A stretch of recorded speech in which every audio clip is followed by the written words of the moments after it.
Off the top tonight, a beautiful young model destined for runways around the world until a night of partying with friends and a series of tragic decisions.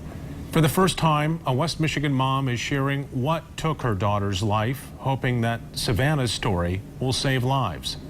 Target 8 investigator Susan Samples reports the string of deadly choices began when a group of friends bought what they thought was the drug ecstasy.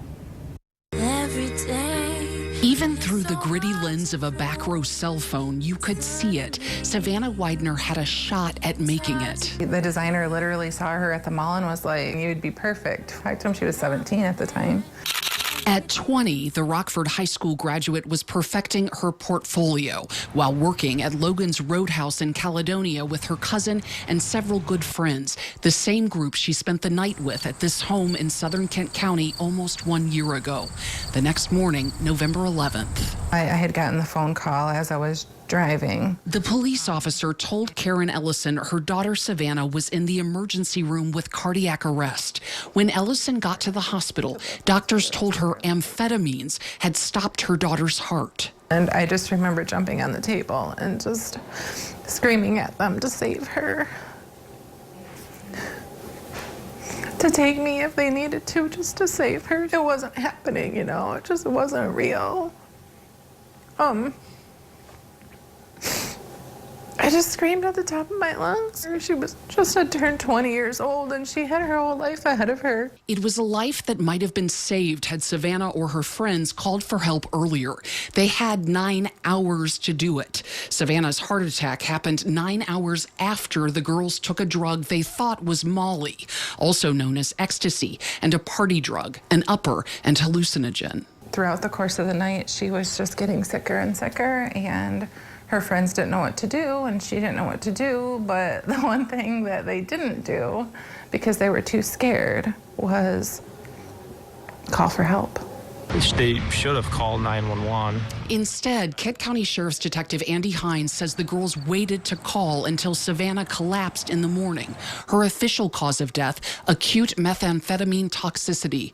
The drug the girls thought was Molly was actually pure meth. Our goal is to find answers for a family. And Hines says Facebook messages led him to the dealers, Anthony McMillan, a former co-worker of the girls, and a woman he knew named Brittany Stubblefield. Both are charged criminally with delivering the meth. First of all, are you Brittany Stubblefield? Yes, Your Honor. Target 8 confronted the 24-year-old after a recent court hearing. You're charged with delivering drugs that killed a young lady. I didn't even do it. I was just in the wrong place. Just can you please stop recording me, please? But minutes later, this message to Savannah's mom. And I'm really sorry. From the bottom of my heart, I didn't mean for any of this. I really didn't. I can only imagine how she feels. Stubblefield says she never physically touched the drugs herself, just connected Anthony McMillan to another man who hasn't been charged. She also says she thought the drug was Molly. I think about the decisions that everybody made those days. Would her only child still be here if they'd called 911 sooner? Don't wait. Don't wait. Beautiful, adventurous, artistic. I just started singing the song Beautiful to her. I would sing this song to her when she was little. When she got older, I never knew, but she recorded it. Every day is so hard to fall. The recording was discovered only after Savannah's death. I heard Savannah's voice. And then I knew that she was okay. It was just like a really sweet moment, you know?